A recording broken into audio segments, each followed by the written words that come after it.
2024 Ford Maverick Review, All-American Trucklet. The Ford Maverick compact truck has been selling up a storm in the USA since its release here 2 years ago. Ford sold more than 74,000 of them in 2022, which is more than twice as many as its closest competitor, the Hyundai Santa Cruz, so it seems to have this niche mostly to itself.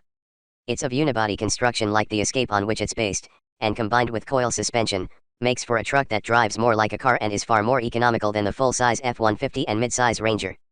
The Maverick and Santa Cruz stand alone in this market sector, and the only other rival of unibody construction is the Honda Ridgeline, although that falls in the mid-size category and is significantly more expensive.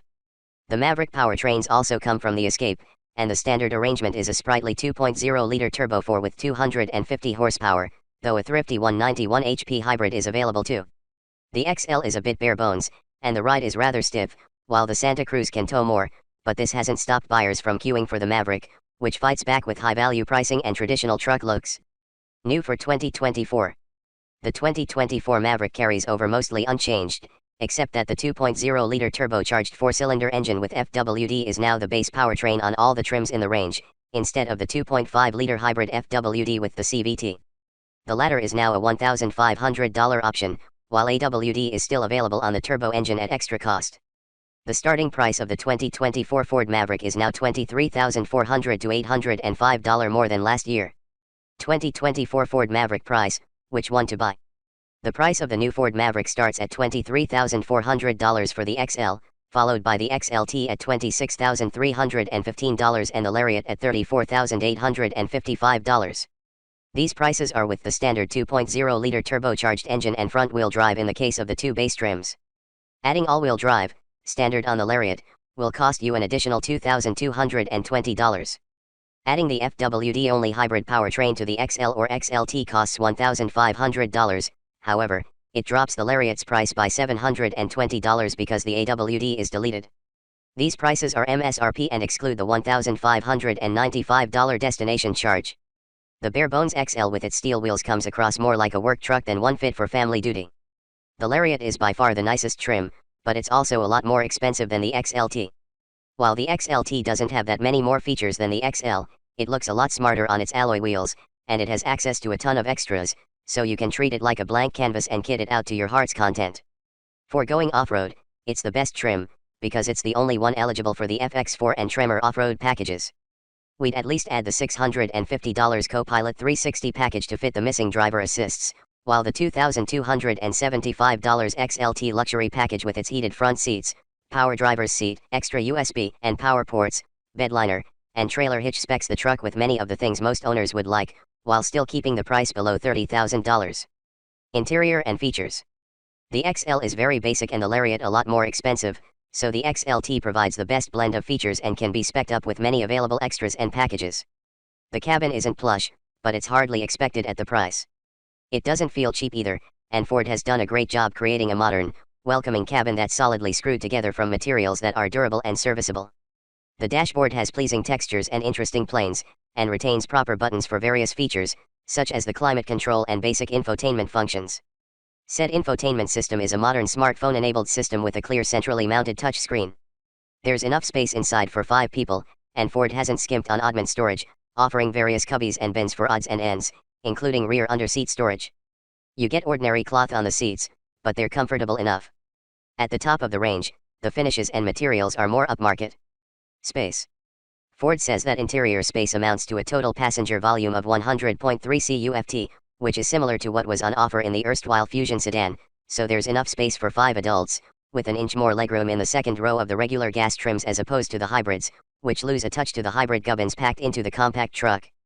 Thanks to a generous 121.1-inch wheelbase, the maximum legroom in the non-hybrid Mavericks exceeds that of the Santa Cruz, which has around 3 inches fewer between the axles.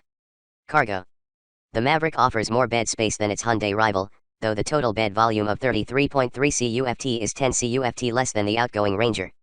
More importantly, it's more than the Santa Cruz offers, if not by much.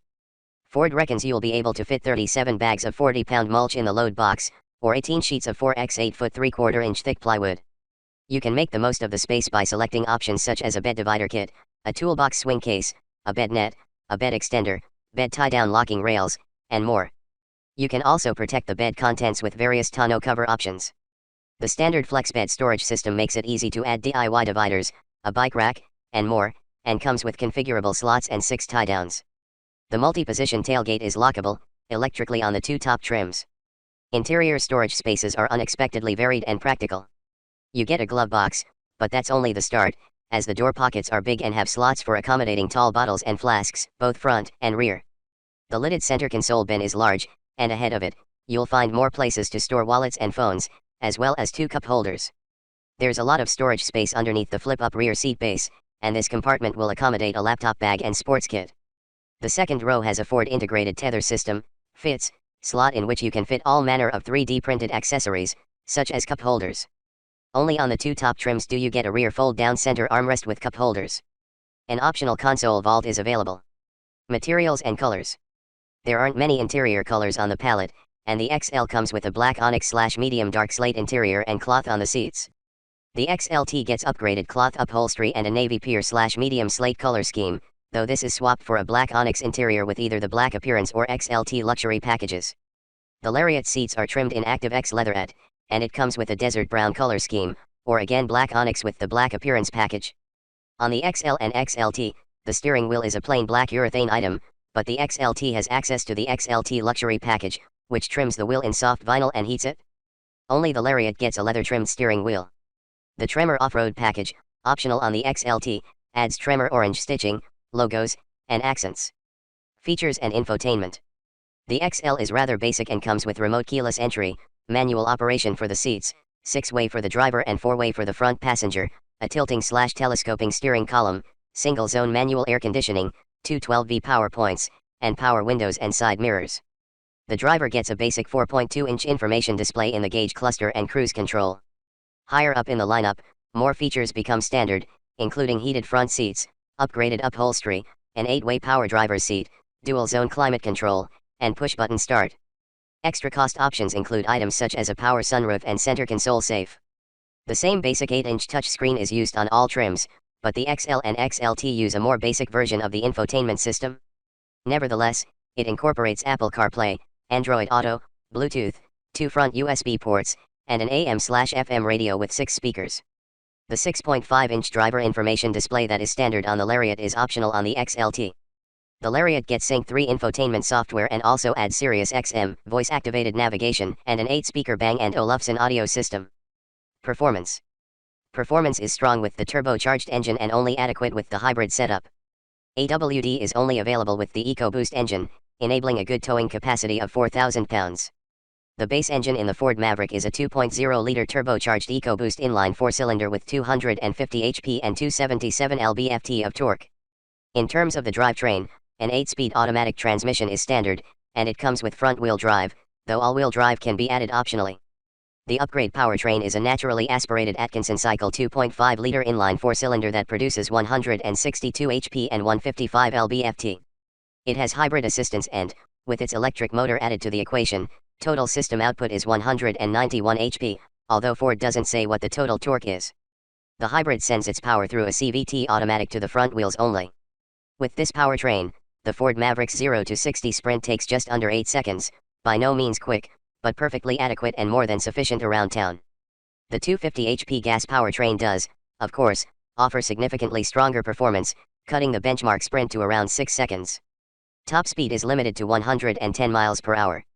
With the EcoBoost engine, trailering is a strong point, with up to 4,000 pounds of towing capacity if you tick the 4K tow package box and opt for AWD.